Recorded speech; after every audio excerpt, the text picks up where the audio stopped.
নমস্কার বন্ধুরা, পিঠের মরশুম তো চলেই এলো। এখন বাড়িতে সব বাড়িতেই পিঠের এখন উৎসব চলছে। তো আমিও আজ ভাবলাম আজকে দুটো পিঠে বানাবো। তো লেগে বললাম ঝটপট। এখানে আমি নিয়েছি চিকেনের কিমা, তার মধ্যে কিছু সবজি নিয়ে নিয়েছি, যেমন নিয়েছি গাজর কুচি, ক্যাপসিকাম কুচি, টমেটোর কুচি, ধনেপাতা। এবারে সমস্ত মশলাগুলো দিয়ে দেবো, আদা রসুন বাটা, জিরে গুঁড়ো, ধনে গুঁড়ো, হলুদের গুঁড়ো, লঙ্কার গুঁড়ো আর স্বাদ মতো লবণ আর সরিষার তেল। এটা আমি ঠান্ডা কড়াই দিয়ে এবারে আমি গ্যাসটা জ্বেলে নেবো।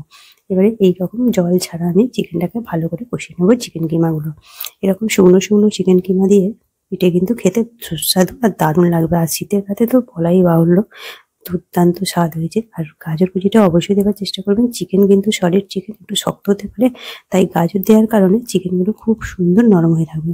এবারে আমি একটু একটু ডো নিয়ে একটা পিঠের আকার দেবো। এবারে দেখুন আমি কিভাবে পিঠের আকারটা দিচ্ছি। প্রথমে একটা বাটি বানিয়ে নেবো। বাটিটা বানানো হয়ে গেছে। এবারে চিকেন কিমার পুরটা আমি দিয়ে দেবো পরিমাণ মতো। এবারে এক পিঠ এই সাইডে মুড়ে নেবো। এবারে দিয়ে দেবো এইদিকে।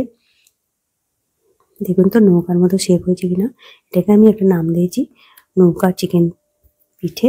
তো কেমন হয়েছে পিঠেগুলো অবশ্যই জানাবেন, আর আপনারাও বাড়িতে অবশ্যই একবার বানিয়ে খাবেন।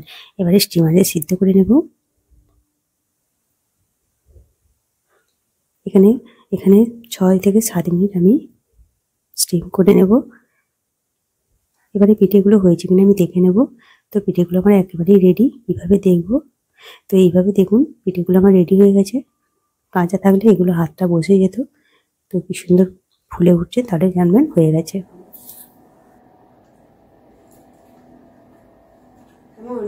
নারকেল পিঠে খেয়েছি, কিন্তু চিকেন পিঠে প্রথম খাচ্ছি। দারুণ হয়েছে। দারুণ হয়েছে। আবার সস দিয়ে খাচ্ছি। সত্যি দারুণ হয়েছে।